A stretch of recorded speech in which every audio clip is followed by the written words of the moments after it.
What's up, everybody? Welcome back to Civil Engineering Academy. Excited to be with you on another podcast episode. Hey, today we're going to cover the NCEES Squared Report. They produce these every year, and we're going to cover the 2023 year. They usually lag a little bit, so it's still good information because it gives you some insights into the world of civil engineering, those up and coming taking their FE and PE exam. I bring Mark on, my brother, as we talk about this, and we want to make sure you're squared away. So we're going to cover the Squared Report. We're going to cover the Forward Report a little bit as well. And if any of you need help with your exams to pass your FE or PE, definitely check us out at civilengineeringacademy.com. We got some sweet courses there to help you, and we'll help you on this journey to become a professional engineer. So without further ado, let me bring Mark on, and we'll get right after it. What is up, Mark? Hey, all right. Thanks for bringing me on. For those listening, this is take two, but we're going to get it figured out. So yeah, we are. If you're watching this on our YouTube channel, though, we are sharing our screen so you can follow along in the report as we talk about it. But for those listening, we will try to spell it out for you. So first report we're going to cover is the Squared 2023 report, which they always produce these once a year. Not going to go over a lot of this intro stuff. The CEO doesn't. I like how they define what a square is, Isaac. Did you see that? I did. They give the, pretty sweet. Yeah, have that. We are engineers. Okay. A plane figure with 4 equal sides. All right. So David Cox threw out a CEO note. So pleased to issue this thing, and they talk about all the data that goes along that's happened this year. So I guess we're going to talk about it a little bit. So the first thing they talk about is who they are as an NCEES, the members and the makeup that they kind of dive into. If we dive into the report, they break it up into different areas of the country. And within that, they break it up into the West, a central area, a southern area, and a northeast area. And these are NCEES member boards. So, yes. And they also have licensing board members. So isn't it our understanding, Isaac, that those NCEES member boards are the same people that are on the state boards? Is that correct? That's my understanding. Usually. Yep. Okay. So the makeup there is they got 69 NCEES board members, and they also have 627 licensing board members. So that licensing board is making up of 246 PE only, 140 PS only, and then they mix it up with different people like public members licensed as other professionals, those with dual licenses, PE and PS, and then they have 31 vacancies. So maybe if you're that board, you're interested in having a board job on the board, there's 31 openings right now. Anyway, we're not going to dive into those details, but that's how it's made up. So let's jump into exams. So if we dive into this, what are some things that pop out to you? I'm looking at the FE volume by fiscal year. It's kind of interesting to see how that trend was continuing to increase every year. Looks like we peaked out at 51,814. And then, whoa, big surprise, we got COVID, right? Our 2019-20 numbers dropped to 38,396. And it looks like they bounced back a little bit the next year, but they haven't fully recovered to that full 51,814 number. Although they're on their way. Looks like we hit 47,917. So we're going back up, meaning I guess people are getting back into school, getting back into their curriculum, right after the COVID shutdowns that everybody was experiencing. I know that everybody was trying to do things remotely, but I don't know that was successful as in-person classroom settings. I wouldn't think it would have been. I heard that it wasn't like that. Obviously, I didn't go through any of that, but well, and that peak year was in 2018, 2019, so quite a ways away now. Yeah, that was quite a ways away, but you can see how COVID had a significant impact on the number of FEs, right? Yeah, they took a shot there. Yeah. The other one that stands out to me is our examinees by number for 2022 to 2023. You've got the FE, so the number of CBT exams they administered was close to 48,000. And there are no paper-based exams anymore except for the SE. Yeah, why do you think they even list that as a stat there? I mean, we don't do pencil and paper anymore, right? I don't know. I think it's just to say, hey, we still have the SE that we're going to do, which I believe is supposed to hit 2024. Yeah, I guess they needed to preserve that column there for that stat, but that'll all go away here pretty soon. So we got PE almost at 48,000, and then PE is almost 25,000, which is almost like less than almost half of, I guess, of FE takers. Yeah. So how do you explain the delta between those two? You think people that are taking their FE are on their journey, right? They're going to head towards that PE licensure, and what's stopping them? I don't know. I guess there's probably some lag time, and people are taking it at different times. Some states you're going to take it earlier because they're decoupling the exam from the experience requirement. Some people are waiting. The specs changed in April of 24, so you got a lot of waiters that don't want to be the first ones to go through that. And so you probably see a huge decrease in test takers until that gets settled.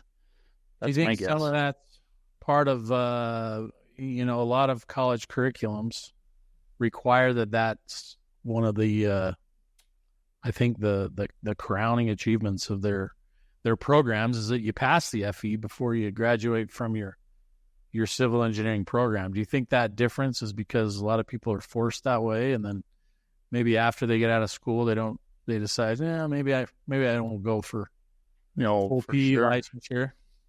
I mean, we're all human, right? When the pressure is on, we usually have to step up. So this could be tied to graduate numbers almost. I mean, there's not every university that requires it, I think, but the majority, I think, do. Yeah. So, okay. And anyway, so interesting numbers there. Go check that out for sure. Those are the ones that stand out to me. And then they kind of hammer on the transition from pencil and paper to CBT as it's making its way that way, and how many meetings that they held virtually and in person to make this happen. I don't know if anyone cares about that, but they, 2023, they had a lot of meetings. Yeah, they had meetings, and everything's going CBT. That's all we got to extract from this one, right? Yeah, there you go. Carrying on, they go into pass rates for FE exams. So any FE takers, this one's going to be an important one. Once you walk through first-time takers versus repeat takers for civil. Yeah, and look at those numbers, Isaac. We've got for the chemies, look at that, 68%. That one's interesting. But civil, 60%. I would think it would be higher than that. Usually, but as first-time takers of the FE exam, there's over 15,000 people taking it, and the pass rate's 60%. Yeah, but see, those are the individuals that you would think are just fresh off of their curriculum, their college careers, right? Most of the stuff's fresh on their minds, I would hope, and they'd have a little better success rate. But it just shows you that even though you have gone through college coursework, most people probably need to go back and bone up and brush up on the old stuff and make sure that things are kind of freshened up in their mind before they take the test, right? Yeah, and I think it'd be interesting. Let's take note of this number, because when we go look at the PE, there may be an argument there of which exam is more challenging. And I'm almost willing to bet, I guess we'll see, but I bet they're close to each other, but we'll see. Yeah. As a first-time taker. So, repeat takers, you got 8,000, a little over 8,000 repeaters, and they pass at 32%, so almost half of that. Yeah. So the repeat it's a tough takers. Exam. Yeah. Come join our course. We'll help you. Yeah. It's not an easy one. It's not a duck shot. It's not just, and I actually, when I think about when I took the FE, I did kind of approach it that way. I was, maybe fortunate enough to pass it the first time I took it, but I did kind of take it that way. Like, I'm in the middle of my college career here. I think I can figure this out. And I just went in but that's probably not the best way to go about it, given the numbers that we see here. No. In my experience, I was a repeat taker. And back when we took it, you could, on the fly, sitting there at the exam, change your exam. And back then you had to do either general or general civil. And the first time I took it, I took general civil thinking I had enough, but I didn't have enough coursework done to even understand some of the topics they were throwing at me. And so the next time I took it, I had to do general, and then I got through it just fine because that was more math heavy and my mind and classwork was more math heavy at the time. So yeah, I'm so anyway. old. All I had was the general. And so I had like topics like thermodynamics, and they were throwing, electrical engineering stuff. And I remember I hadn't taken any thermodynamics at the time. I took it my junior year in college. Luckily I had a good, when you have physics, you kind of get a good basis of dimensional analysis, and your skills there kind of help you get through some of the problems. And I think that's the biggest reason I got through it, at least the thermodynamic part of it. But nice. Yeah. Well, Mark's a savant, so not everyone's that. Well, let's not go there. Let's not go there. All right. Well, let's look at these other just quickly. They do break this up into those that are like ABET-Accredited school test takers versus other test takers. What's interesting to me is that if you do go to an ABET-Accredited school, they're showing that your first time taking it, you're about 61% versus other takers is 56%. So I think they're trying to show, hey, if you go to an ABET-Accredited school, your pass rate's also a little bit higher, and you're probably maybe getting a better education, I guess. So right. I don't know if we care to hit any of these other ones, but obviously there's PE for a whole host of other disciplines now. So yeah, it's just anyway, we won't dive into those. How civil stacks up against some of the other disciplines, but yep. And the highest interesting is environmental, which is also tied to civil. Yeah. Environmental engineering. So that's up at 70% for first-time test takers. So right. Interesting stuff. Interesting. Okay, then they break down the number of FE examinees by testing window. So if you're questioning, like, when's the best time to take this exam, or when's the most popular time to take this exam, they break it up into the 4 quarters of the year. They say, okay, well, it looks like 31% in the 2021 to 22 year fell in the April to June window, and 31% followed also in the 2022 to 23 year as being the most popular window to take your exam. So if you're wondering when the most popular time is, it's falling between April and June. Why do you think that is? Well, if it were, me, I would be looking maybe to do some more studying during the colder months of the year, right? I'm indoors, I'm hunkered down, right? I'm not out trying to do anything fun in the warm weather. So maybe there's more studying opportunity in that the colder months of the year before that time frame would be my primary explanation. I don't know. Do you have any other insights on that? That's my thought. Yeah, typically most people, if history serves anything, most people start preparing for their exams in January. They have a New Year's goal. The New Year's resolution, yeah. And you're locked inside. So they hit it in January. So I could see the biggest testing window is probably that April month because they give themselves 3 months. They hit it in April. So it's just kind of interesting. The rest of them are kind of even. They're kind of 21, 24% the other quarters. Yeah, those are probably just based on people's personal schedules, whatever they got going on in their family life or whatever. It's more advantageous for them to do it in other times, And I think school has an effect on that too. When maybe you don't have as many classes, or summertime, maybe you don't have any. Yeah. So maybe that falls in that window too. Yeah. Anyway, interesting stuff there. Then they do a top 10 universities by FE exam volume, which I guess is interesting because it's telling you, I guess, where more students are coming out that are civil related. But they top that off with Missouri University of Science and Technology at 534, followed by Texas A&M at 488. I don't know. Why do you think they do this? Many schools recognize the value of licensure and encourage their students to take the FE exam during their senior year. And, the University of Utah, of course, where we went, Isaac, that definitely was a requirement. It's just, it's interesting to see the number of students that are required to take the FE that actually, I guess, went ahead and did it. But it's just a number here. Like, it'd be nice to know, I guess out of all the enrolled students, or maybe all the ones that were eligible, how many actually took it? Because if it was a requirement, because the school recognizes the value of licensure, I don't know, it'd be nice to see that ratio. Yeah, well, it'd be. I know. Yeah, University of Utah. I mean, you were worried about passing that in like your junior year. You just wanted to get the thing done. So I did. You're trying to get it passed every single second you can. But anyway, okay, that's interesting. That's good. Just kind of a head scratcher, like, oh, that's interesting, but there's nothing to compare that to for me. It's just a number. So let's jump into pass rates for the PE exam. This one, I think, is one we want to listen to and pay attention to. So overall test takers, you got first time here, and now they're breaking it up into the 5 different disciplines. So construction, geo, structural, transpo, and water resources. Isaac, this is a huge question you get all the time, or we get all the time from people that are enrolled in our course. Which one should I take? Which one's the toughest one? Yep. And this is the stat that we use to tell them where it's at, right? Pretty much.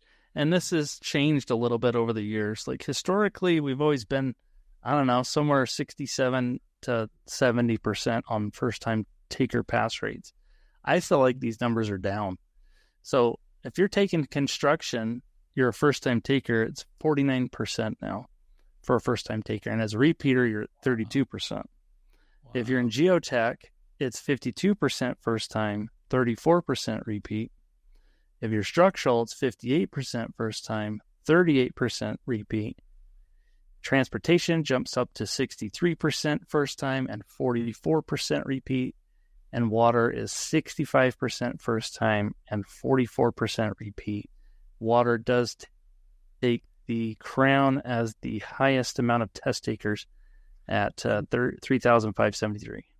But percentage pass rate, Isaac, haven't you seen that be the highest percentage as well, that discipline, water resources, for a little while? Yeah, and I mean, if I could give advice, if people ask the question which PE exam I should take, I always tell them 2 things. One, you want to take what's your work in, where your work is. So if something's going to help you at your workplace, that's the one. I don't care what the pass rates are. Right. You want to take what's going to help you.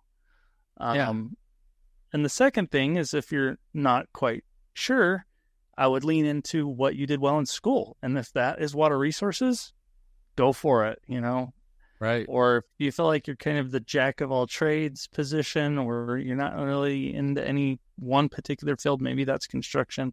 But you can see construction kind of gets people. I think they think it's easy, and then they go in and get their face slapped. Yeah. Crap. Yeah. Well, and Isaac, I do a lot of construction engineering in my job, and that I can see that. I can see that as being like, how hard can it be? It's just construction. But there is a ton of there's a ton of in-house engineering that the general contractors have to do that people just don't think about, especially people that are probably a little newer into the industry, just kind of getting their feet wet, getting going. Maybe that's the misconception, like you're saying, that construction's easier, and that maybe they don't apply as much study time to it. Then it yields a lower percentage, lower pass rate because of all of that. But I do know that people are always surprised that it's a difficult, more challenging exam. Yeah. And usually in the past, geotech has had the lowest pass rate. But that's not the case here. Construction takes the crown for the lowest pass rate and the lowest repeat pass rate as well. But it also incorporates all of the disciplines, by the way. That's right. So, Yeah, in the old CERM, it used to have a section that was like super small for construction. Yeah. And then people go take the exam. It actually dives into the whole book. Yeah, that's right. It's got everything in it now. So anyway, anything else you want to hit on that? PE exam pass rates. no, just it's interesting. And then I'm always drawn to the repeat pass rates, how it's a third almost of people that actually end up passing that. So, those are individuals that, Isaac, we've been able to help a lot in our courses that we offer, but it's just an interesting demographic that gets in that category. Why are they in that situation? Specifically, I mean, there's a lot of reasons, but it's just interesting that a repeat taker, you think, okay, that person has experienced the test. They kind of got to feel how it's going to work. They've gone through it before. Why isn't it why isn't it getting easier for them? What's the deal? Yeah, it's a challenging question. I asked when I did it. I should link this, but we did an interview with the older director of exams, Mr. Miller.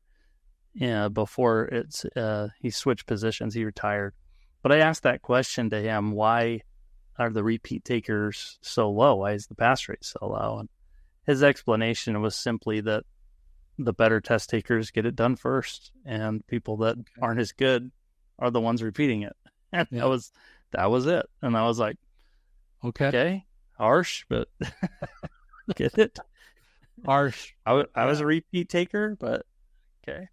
Well, yeah, and there's nothing wrong with being a repeat taker. It just means you got to maybe apply yourself a little bit harder than somebody who just passed it the first time, There's nothing wrong with that. There's just some of us that have to just dig deep and make sure that we're being a little extra diligent in our studying and our study habits, maybe our study schedule, and just doing it, Yeah, it's a sacrifice. You got to put in the effort, and you can't gloss over it. You got to get back into homework mode. Take practice problems like real exams. That's right. The struggle, yeah. You have to figure it out. We go through and grind through problems and figure it out. So you've got things fresh on your mind, and it takes work. And so you just got to be able to apply yourself to it. And maybe we'll put a little asterisk to this too, but we produce a lot of videos at Civil Engineering Academy, and that provides a lot of hand-holding, and even our courses. But the individual person has to put pencil to paper and actually solve it. So it would be your best interest to pause problems, try to solve them on your own before maybe you see us do them, or maybe go through one, but you need to practice the problem, and we're happy to show you how we solve it, but you need to go through the material, understand the handbook, know your codes, all that jazz. Yeah, and that is so important to say, Isaac, because in our modern era with AI and some of the fancy tools that we've got, you can take a problem. Have to think anymore. You don't even have to think about it anymore, but it doesn't help you in a testing scenario. It doesn't get the information in your head unless you're doing it yourself. You can just you can type whatever problem you have, engineering problem, into, a chat GPT or whatever, and it'll crank out the solution for you. Well, that doesn't help you at all, Yeah. As far as you're sitting there thinking my job's going to be taken over. Yeah, that's probably what you think is, oh, yikes. But you have to do the work. That's the takeaways. You got to do the work. Okay. What else do they dive into? They do takers with now they break it up into those with an ABET degree or others.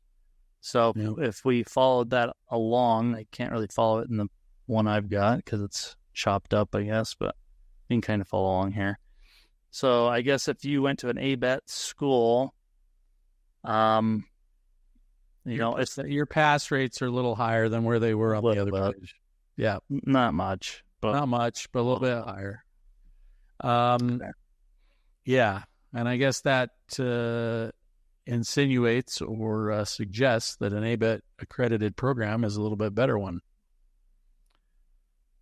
Yep. Because, and maybe you could talk about that, but some people might not know what ABET even means. Why would you even go to an ABET school? Yeah. Some people don't know what that means, but an ABET school is basically an accreditation that they give a school's program to say you're meeting certain requirements for teaching and testing and all of that nature. So. Yeah, it's it's an acronym. I'm trying to remember what it stands for exactly. It's the Accreditation Board for Engineering and Technology. That's what it is. Sorry, my son just popped his head in. Oh. All right. Okay, well, that's an ABET school, so if anyone has interest in that, let us know if you have questions. We can talk about that again. Then they dive into PE exam pass rates for everything else. They keep pumping PEs out there for all kinds of disciplines, but I'm not going to dive into those because they hit other things. So I guess we'll highlight environmental. Environmental you could dive into for civils. They got a 71% pass rate for first-time takers and a 39% as a repeat. So, yeah, nuclear can bleed over into civil a little bit too, but we don't not too worried about the rest of those. There was only 20 test takers for nuclear. Yeah. 20. It's not a lot. And then they break that up into ABET and others, so I'm not dive into that. And then they give this like chart that shows PE exam pass rates versus your experience level. Ooh. So if you have, let's say, 0 years of experience, your pass rate is really low. If you have somewhere in the 4 to 5 years of experience, it jumps all the way up to that 65, 70% range, with the highest being at 5 years of experience. Yeah. That's interesting. What's also interesting is the 11 plus years. Yeah. What's up with that phenomenon? I mean, I get the 4 to 5 years because you're gaining that experience out in the field, in the workforce, but you're not so far away from your college curriculum that you can't remember, the stuff that you learned there. So that 4, 5, 6 at the thickened part of the bell curve there makes some sense to me. But the 11 plus, Isaac, what's going on there? I think you get older fellows that are taking the exam serious. Like, they're not doing it because they they don't have the pressure anymore, I would say, of like maybe your career and colleagues. It's like they just want to do it because they want to do it. Okay, there's Sam. Danny? You want to come record with Danny? Sam just woke up from a nap. He looks like Harry Potter. It's Daddy. Yeah. All right. Well, we'll keep going a little bit here, but anyway, check out that. That's pretty interesting stuff. They also have FE on the 11 plus. If it's that demographic that you're talking about, guys that have some years under their belt, but they never really buckled down and got the PE done, but now they see it as a benefit, right? And they want to do it. Maybe that's what that demographic is describing right there. But yeah. Then we jump into FE exam pass rates. So if you take it before graduation, they say you've got about a 72% pass rate. If you're within 12 months of graduation, it's about the same, 72%. Yep. If you're 12 plus months after, you're dropping. Yeah, but it's not a huge drop, but it's a 5% drop, 6%. Yeah. Yep. So I guess the point of that is try to get it done early or within 12 months of graduating. Yep. So, but don't be discouraged by it. If you got to get it done, then get it done. Yeah. Our course will help you get through it. All right. Let's jump to SE exam real quick. So SE exam, we've always known it is a brutal exam, and they've broken it up into different segments. So for those looking to take that, you're looking to specialize. I know there was a time where, depending on what state you lived in, legislation required that you have an SE exam, and you didn't. If you were already practicing, then you got in. But now the stuff is required. And anyway, the exam has separate vertical and lateral components to test an examinee's ability to safely design buildings or bridges. Yeah. So What's going on with this one? Well, so this test is split into two different tests, as we know, right? There's the lateral forces, which is the tougher of the two. And then there's the ones, the vertical forces, right? And so the lateral force one is 27% on our first-time pass rate, which is, woof. Look at the volume. That's on the bridges.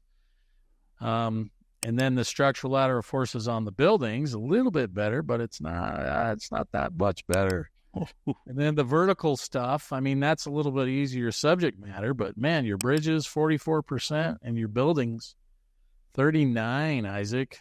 Oof. And then what's interesting is on the repeat takers, those percentages are higher for the first 2, 3, right? But then structural vertical forces buildings, it's lower. That one's a little weird, but the trend for a repeat taker having a little bit higher percentage would make some sense to me. I think that intuitively that makes more sense to me across the board. But like you were saying, you're probably weeding out the good test takers on the first try, and the bad test takers are the repeat ones. But those are interesting. The thing that pops out to me is how do we inspire more SEs out there? Well, I don't know. It's a fairly. I know there's campaigns to try to do it. I know it is specialized, but when people see this, it's like, they get discouraged. It is, and it's kind of a big barrier to entry into the profession. But it's I work with SEs, all the time, and I see the stresses that they're normally under. They're pretty good. It can be kind of a stressful job when you're trying to hit deadlines and make sure that your designs are compliant with all the code requirements and they're structurally sound designs, and getting it all done within the time frame that an owner is demanding of you. It can get a little stressful sometimes. So I'm sure that plays into a little bit of why those trying to get into the structural engineering profession, why that's been down a little bit. But they've got to figure out ways, I think, to lessen that. It's just, I don't know how you do that, though, because it's just, you don't want to lower the bar of entry. These are the guys that have you want to have people that are very credentialed, knowledgeable people. You don't want to lower that bar of entry, because that's got to stay at a high level to have competent design. It's just, I don't know what the answer is, but I've seen a lot of SEs leaving the firms that they've traditionally worked for 15, 20 years to go after jobs with companies that offer specific structurally engineered products, timber products, steel products, and the like. There's Harry Potter. Here's a structural engineer. Yeah. Awesome.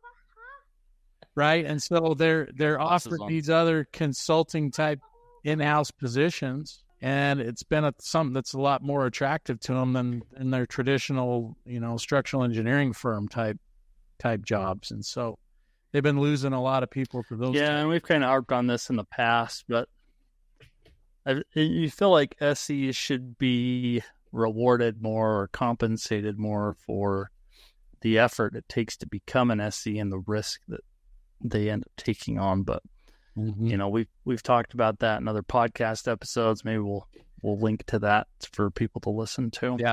Yeah. It's a tough deal for sure.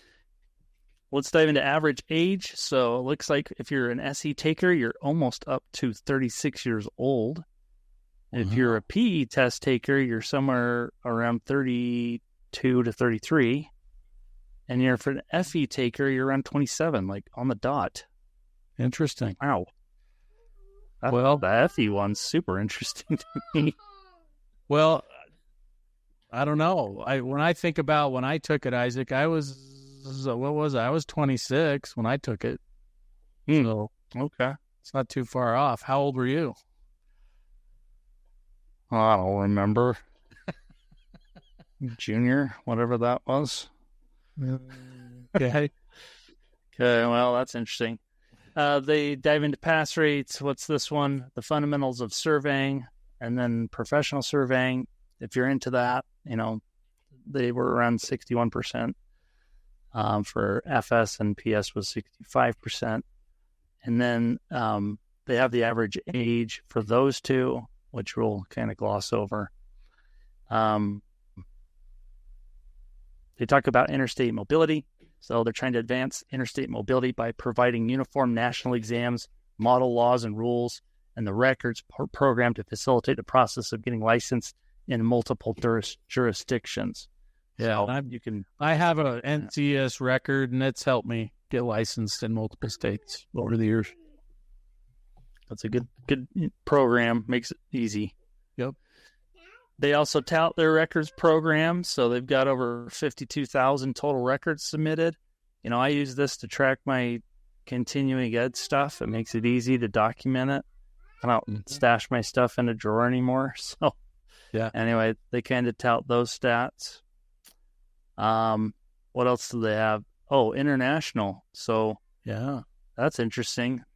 They gave out over 1,500 FE exams and 400 PE exams internationally.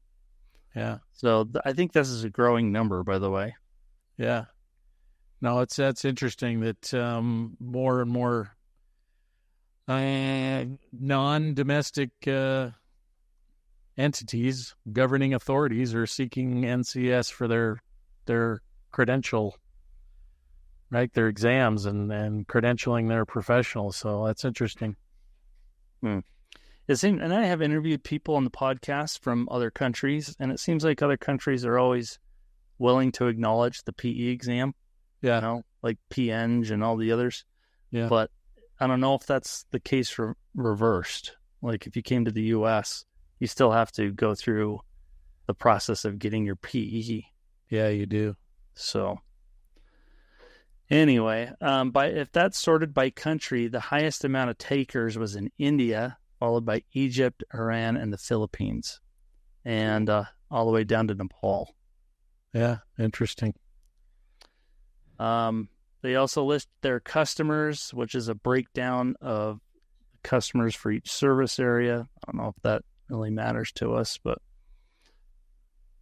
interesting stat.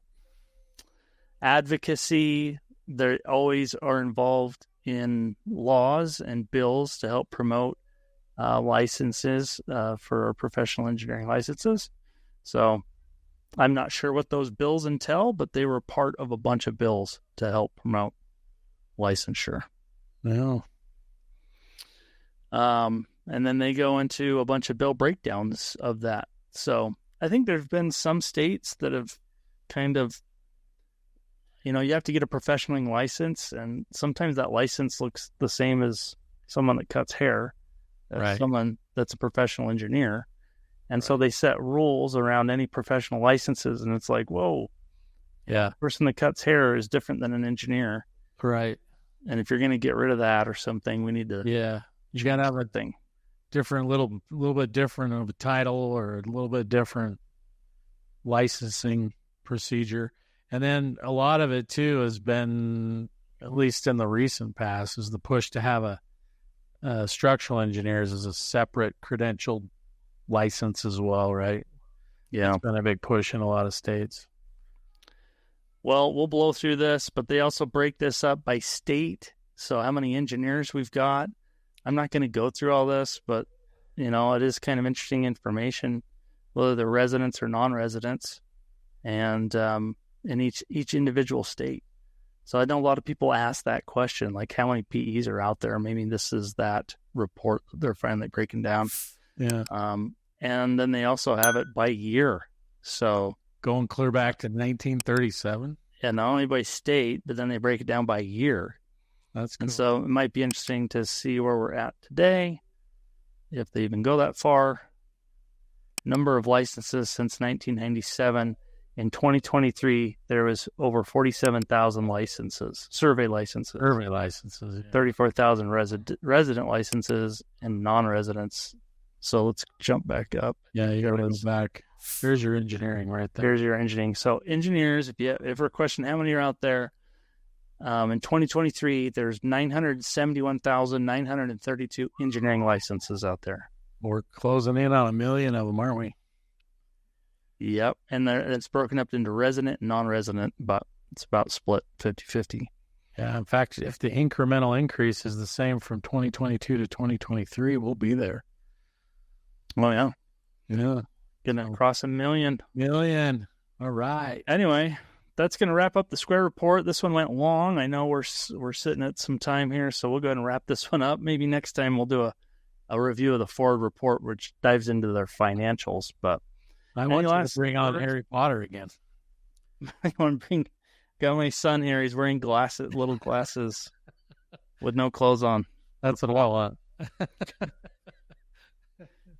He probably crapped his pants too. Yeah. Anyway, we'll leave on that lovely note. Mark, thanks for joining me. It's always interesting to go over these reports. We'll do them again. We like to do them annually too, just to kind of, because I don't think most engineers even dive into this stuff. So it's helpful for us to kind of get the word out for them. So yeah, no, we're hoping we're helping you, NCEES. So yeah, thanks for having me on. All right, we'll chat with you in the future. Okay, see ya. See ya.